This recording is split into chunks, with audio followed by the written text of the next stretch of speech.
بسم اللہ الرحمن الرحیم۔ اللہم صلی علی محمد وعلی آل محمد۔ السلام علیکم ورحمۃ اللہ وبرکاتہ۔ اللہ سبحانہ وتعالیٰ نے رمضان کے آخری عشرے میں لیلۃ القدر کو رکھا ہے۔ لیلۃ القدر کے ساتھ ساتھ اعتکاف بھی رکھا ہے کہ کوئی بھی بندہ اعتکاف میں رہ کر اللہ کی عبادت کر سکتا ہے۔ پہلے کی امتوں کو یہ سعادت نہیں حاصل تھی کہ ان کے پچھلے سارے گناہ معاف کر دیے جائیں۔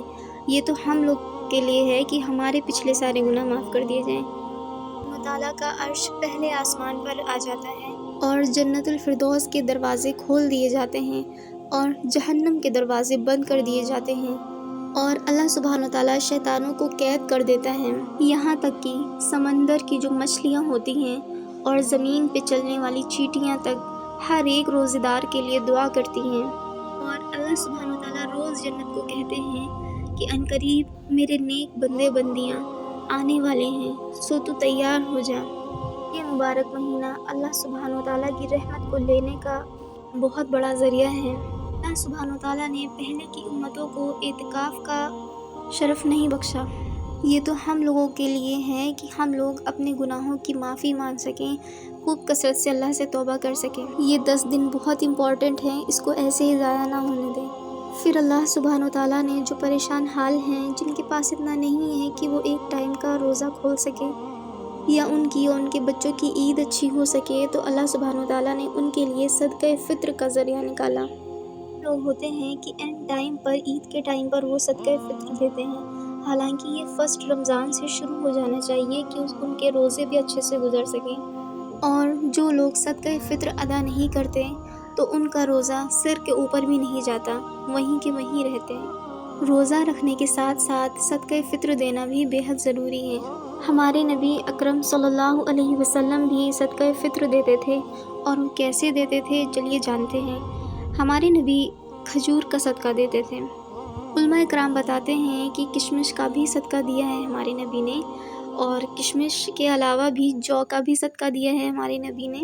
علماء کرام بتاتے ہیں کہ کشمش کا ریٹ مارکیٹ میں اچھی کشمش کا یا درمیانی کشمش کا ریٹ 3 کلو یا 3.5 کلو جو بھی ریٹ بنتا ہے، اس کے حساب سے اگر آپ کے فیملی میں 3-4 ممبرز ہیں تو وہ اگر ملا کر پیسے 3-4 ہزار ہو جاتے ہیں، تو اگر وہ کسی پریشان حال کے گھر پہنچتا ہے، ان کی پریشانی کافی حد تک کم ہو جائے گی۔ علماء کرام بتاتے ہیں کہ کشمش کے حساب سے صدقہ فطر دیں، اور اگر اللہ پاک نے آپ کو دیا ہے تو آپ کثرت سے خرچ کریں، کیونکہ یہی کام آئے گا۔ لیلۃ القدر، انا انزلناہ فی لیلۃ القدر وما ادراک ما لیلۃ القدر۔ لیلۃ القدر خیر من الف شہر تنزل الملائکۃ والروح فیہا بإذن ربہم من کل امر سلام ہی حتی مطلع الفجر۔ اللہ سبحانہ تعالیٰ نے ارشاد فرمایا، ہم نے قرآن کو شب قدر میں اتارا، اور تم کو کیا معلوم کہ شب قدر کیا ہے؟ القدر 1000 مہینوں سے بہتر ہے، اس میں فرشتے اترتے ہیں اور جو صبح تک رہتی ہیں۔ عربی لفظ قدر کی 3 معنی بیان کیے گئے ہیں۔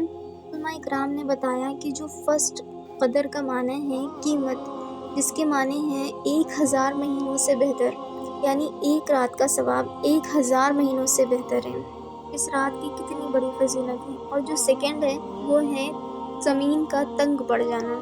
زمین کا تنگ پڑ جانے سے مطلب یہ ہے کہ اس رات اتنے فرشتے اترتے ہیں کہ زمین تنگ پڑ جاتی ہے، سبحان اللہ۔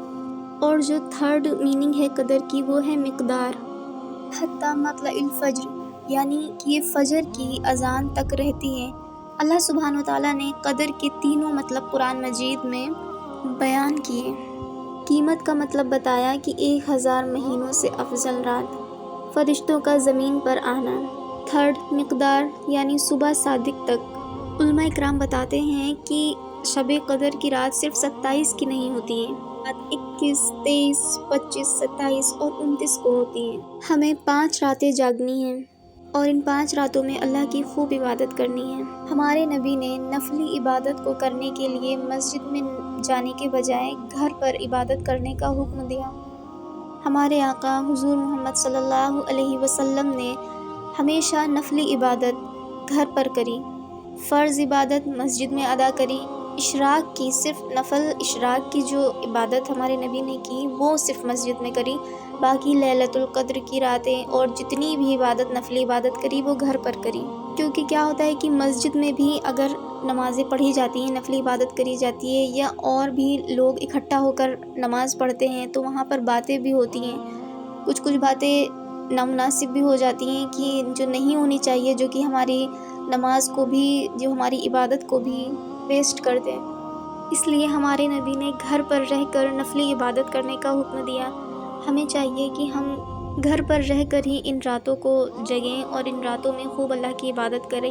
تنہائی میں اللہ کی عبادت کرنے کا ایک الگ ہی سکون ہے۔